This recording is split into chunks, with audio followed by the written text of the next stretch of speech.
के चरणों में कोटि कोटि नमन करते हुए विश्व रत्न, नारी के मुक्तिदाता और संविधान के निर्माता, symbol of knowledge Baba Saheb doctor Bhimrao Ambedkar ji के चरणों में कोटि कोटि नमन करते हुए बाबा साहब को महान बनाने में अपना पूरा जीवन को झोंकने वाली माता रमाबाई के चरणों में कोटि कोटि नमन करते हुए और बहुजन समाज में जन्मे तमाम संतों, गुरुओं, वीर वीरांगनाओं के चरणों में कोटि कोटि नमन करते हुए जिन्होंने अपना संपूर्ण जीवन इस बहुजन समाज की हक और आजादी के लिए कुर्बान कर दिया।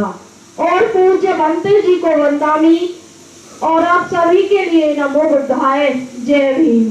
साथियों, अंबेडकर कोई व्यक्ति का नाम नहीं, वह एक ज्वालामुखी का नाम है, एक क्रांतिकारी का नाम है, एक आंदोलन का नाम है।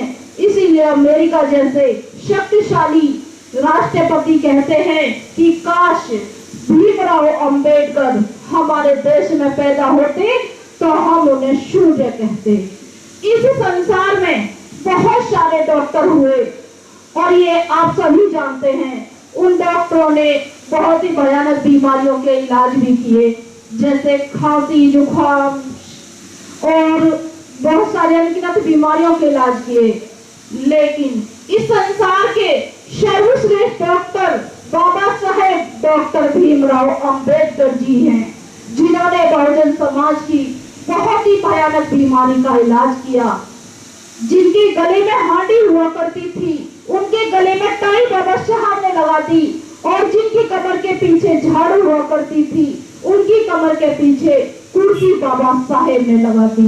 ये बाबा साहेब की कलम का कमाल था। बहुत सारे लोग ये कहते हैं कि बाबा साहब सिर्फ दलितों के नेता हैं।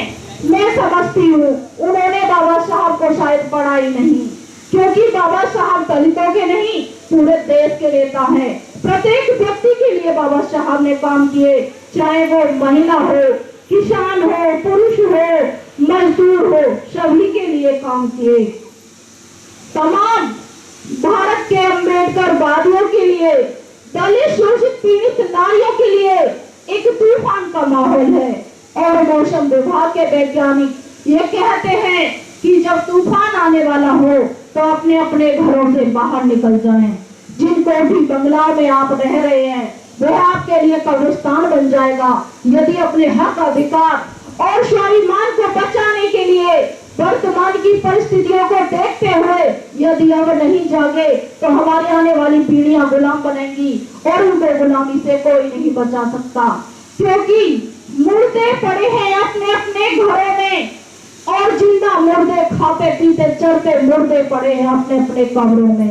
तो हमें कमरों से बाहर निकलने की जरूरत है, एक बगावत करने की जरूरत है, एक आंदोलन करने की जरूरत है। इसी के साथ मैं अपनी वाणी को विराम देती हूँ। जय भीम, जय भारत, जय संविधान, जय मूल्यवान। साधु साधु, बहुत बहुत साधुवाद। बहुत ही अच्छा गागर में सागर बन दिया। विजयलक्ष्मी जी आपके पास मसाला बहुत। बाबा साहब को नमन करते हुए और हमारे पूज्य बंते जी को नमन करते हुए सभी को, मैं बाबा साहब के बारे में क्या बोलूं। बाबा साहब के बारे में तो जितना बोला जाए उतना ही कम है। क्या बोलेंगे हम। उन्होंने तो हमें सब कुछ, जो आज हम यहाँ खड़े हुए हैं, ये सब अधिकार उन्हें के दिए हुए हैं। उनके लिए जितना बोलेंगे कोई सीमा नहीं है बोलने की। आज तक हम जो अच्छा पहनना, खाना, रहना, पढ़ना जो दिए हैं सारे उन्हीं के अधिकार हमें दिए हुए हैं। विदेशों में उनका नाम देखो है, और हम फिर भी इतने अनभिज्ञ बने हुए हैं कि अब दूसरे उन्नतियों पर चल रहे हैं। हमें उन चीजों को सबसे छोड़ करके अपने बाबा साहब के विचारों पर चलना चाहिए, उन्हीं के हर बात को मानना चाहिए। शिक्षा की तरफ हमारा ज्यादा ध्यान जाना चाहिए। हमें ज्यादा से ज्यादा शिक्षा के ऊपर, बाबा साहब पढ़े, उन्हें ज्ञान हुआ तभी तो वहां तक विदेशों में तक पहुंचे। उनका नाम आज सारे वर्ल्ड में है। उसी हिसाब से हमें सभी बहनों से मेरी यही प्रार्थना है, हमें अपने बच्चों को और खुद को उसी रास्ते पर ले जाना है जहाँ जो हमें बाबा साहब ने दिखाया है, और खुद का जो हमें रास्ता दिखाया है हमें उसी पर चलना चाहिए, ना कि उल्टी सीधी लकीरों को मानना चाहिए। तो मेरा तो यही अनुरोध है सबसे बहनों से, अपने बच्चों को भी और खुद को भी उसी रास्ते पर डालो और अपने बाबा साहब के विचारों को मानते हुए उनको आगे ले जाओ। मेरा यही सबसे अनुरोध है। जय भीम।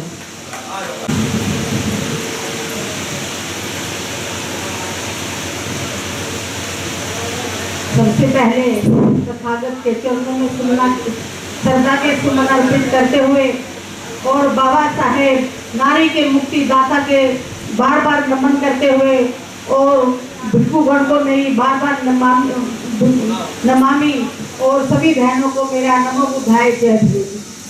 बाबा साहेब की वजह से आज हम यहाँ खड़े हैं। जो माइक है मेरे हाथ में वो भी बाबा साहब की बदौलत है बहनों, नहीं तो हम नारियों को तो आगे आने ही नहीं दिया जाता था और उन्हीं की बदौलत आज हम शिक्षा के परचम लहराए रही हमारी महिलाएं और देश विदेश में नाम कर रही हैं बाबा साहब की बदौलत। बाबा साहब ने हमारे लिए वो कुर्बानी दी है जिसको हम भुलाए बैठे हैं और हमें कभी नहीं भुलाना चाहिए। माता रमाबाई जिन्होंने अपने 4 बच्चे कुर्बान कर दिए, कभी अच्छी कपड़े नहीं पहने और सारी जिंदगी बेचारी ऐसा जीवन जीती रही जो हम सोच भी नहीं सकते। और आज हम अच्छी अच्छी साड़ी पहन के और यहाँ बैठे हैं, सब मेरी माता रमाबाई के कारण ही है। उन्हें उनके बच्चों के लिए इलाज के लिए पैसा भी नहीं मिला, उन्होंने ऐसी जिंदगी जीवन व्यतीत करा, फिर भी बाबा साहेब को कह गई कि मेरे इन करोड़ों बच्चों का ध्यान रखना। बाबा साहेब मेरे बच्चे तो 4 मर चुके हैं, इलाज नहीं हुआ, लेकिन मेरे देश के बच्चों का ध्यान रखना और अधिकार के लिए लड़ना। बाबा साहेब को साहेब बनाने वाली मेरी माता रमाबाई त्याग की मूर्ति थी। और बहनों हमें ध्यान रखना चाहिए, हम दूसरी देवियों के पीछे भाग रही हैं, हमें ये नहीं पता हमारी कौन सी देवियां हैं जिन्होंने हमें इतना दे दिया है।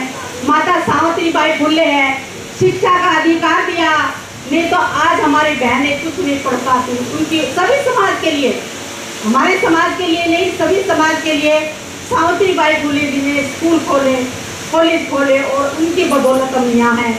हमारी देवी है वे, उन्हें हमें बार बार नमन करना चाहिए बहनों, हमें कभी नहीं भूलना चाहिए। उनके त्याग को हमें ध्यान रखना चाहिए कि आज हम उनकी बदौलत यहाँ बैठे हैं और हमें बेकार के पाखंडों में ना उलझ के हमें अपने रास्ते को बुद्ध के शरण में चला जाना चाहिए। और बाबा साहब के अधिकार को तो जो हमें अधिकार दिए हैं उनको तो हमें हमेशा याद रखना चाहिए। इसीलिए सभी बहनों को मेरा जय।